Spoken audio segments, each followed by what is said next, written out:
had two pretty big catches in that final drive of the fourth quarter there. I guess just how did it feel to kind of get out there in your first college game and make such big contributions there? It definitely was like a dream come true, especially just being on that big of a stage. Like I felt like it was a make or break moment, and when I got the chance to make my play, so like I said, it was just a dream come true for me, honestly. John, then Kevin. Just speaking about your recruitment, I know you're a guy who is a lockdown corner. You could play receiver. I think your high school coach told me you even played backup quarterback. I mean, you could do pretty much everything. How much did you have an idea that when you came in here you'd be a receiver, or was it still kind of up in the air when you got here? And how quickly were you able to, attach to that role, I guess?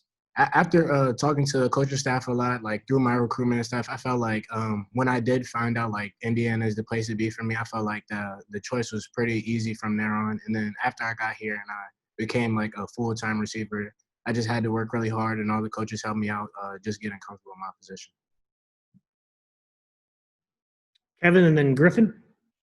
Yeah, Javon, a lot of coaches in camp were talking about your ability to process things, pick up information quickly. That kind of helped you get on the field. I didn't know if your background as quarterback maybe kind of helped you with that, or what do you attribute your ability to just kind of pick up the playbook as quickly as you did? For me, honestly, it was just going home and studying it even after practice, because I felt like coming in, like I didn't want to be one who just like sat on the bench. And I know that the quicker you learn the playbook, the better chance you have to get on the field. So it was more of like just determination and the grind to, get better and learn the stuff. All right, we'll do Griffin and then Tom. Yeah, Javon, you and Jacoby both had big catches on that last drive in regulation. What's been your relationship with him coming in and working together on similar spots on the depth chart right now?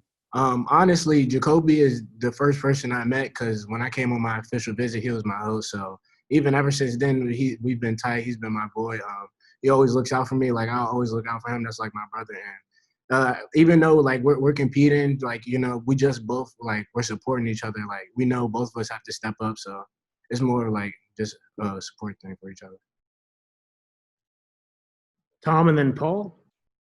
Javon, earlier today up at Wisconsin, they had 12 positive tests and their game got canceled this weekend, and now their entire season is in jeopardy. Can you guys obviously had an exciting weekend, probably wanted to share as much as you could, but can you talk a little bit about what the leaders of this team kind of spread down to you? I mean, not only just the coaches, but the players, in regards to you guys just being smart and staying smart on your time away from the facility? Yeah, it's always about the bigger picture for us. Like we had a great win this weekend, but at the same time, that wasn't just our only goal for this year. So like for people to go out and like party and stuff and then come back and just live off that one game, that wouldn't be what we wanted. So I just being smart in general, like wearing your mask, like staying around the people who have tested negative, just stuff like that. We just keep our head down and do what we have to do. Paul and then DJ. Javon, you've been a guy that Coach Allen and others have mentioned through the preseason and after the first game. Your thoughts on the game? Is it starting to slow down and come to you a little bit? And also, what challenges do you see out of Rutgers? Yes, I definitely think the game has slowed down a little bit. I feel like just getting in there for the first time and getting your feet wet, especially on the stage and the moment of the game that it was, that definitely helped me a lot. And Rutgers is definitely a well-coached team. They have very good athletes, so I definitely think they're going to be a tough challenge this week. But I feel like the game plan that we've installed throughout the week has definitely helped us, and the coaches will put us in the best position to win. DJ and then John. Hey, Javon. I asked Jacoby about this a little bit, but going back to Penn State, there were a couple times throughout the game Mike wasn't always on the same page with the receivers. Obviously, that got cleaned up in the fourth quarter. You guys made some big catches down the stretch. But when you look back at that game, what kind of things do you kind of work on in practice to kind of get the chemistry built up a little bit better as you head into week 2? Like you said, just like after practice, we get more throws and stuff in, because like that's the biggest thing about it is chemistry. So I feel like just getting our chemistry and timing down, so like he knows where we're gonna be and we know where he's gonna put the ball every time. It's just gonna get better for us. John and then Kevin. I know Devin Ford you went to high school with at North Stafford.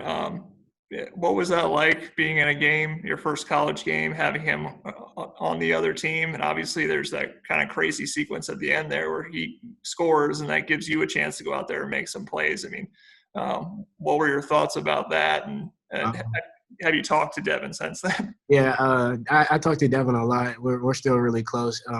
It was just like come full circle. Like you're on a big stage playing against a kid that you've known for a long time. So it really came full circle. But we talked even before the game. We just like gave each other, good lucks and stuff like that. And then even after the game, we had a little conversation about how things went. But I just feel like our relationship is going to carry on even beyond football. So it was definitely a very good feeling to see one of your close friends on the same stages. Kevin, then we'll wrap up with Paul. Yeah, Javon, I guess, one of the reasons why you were in that late drive to make plays was because Miles was out and, David Ellis has been out. I'm just curious about the importance of you continuing to stay ready, guys like Jacoby and the rest of the wide receiver room, due to the fact that you guys are a little banged up right now. Yeah, it's definitely, we live by a motto is stay ready so you don't have to get ready. So, when one man goes down, it's just next man up. This is how football is. So I definitely think, it's tough, just being on the type of stage we're on. But at the same time, you got to be ready for it.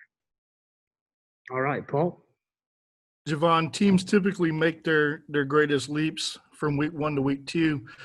What have you seen out of the offense, especially Mike, at practice this week? I feel like we just ramped up the intensity, really, trying not to live off one big win. We're just going even harder, knowing that we didn't play our best football game on Saturday versus Penn State and just clean up on an error so that we can be the best possible team that we know we can be.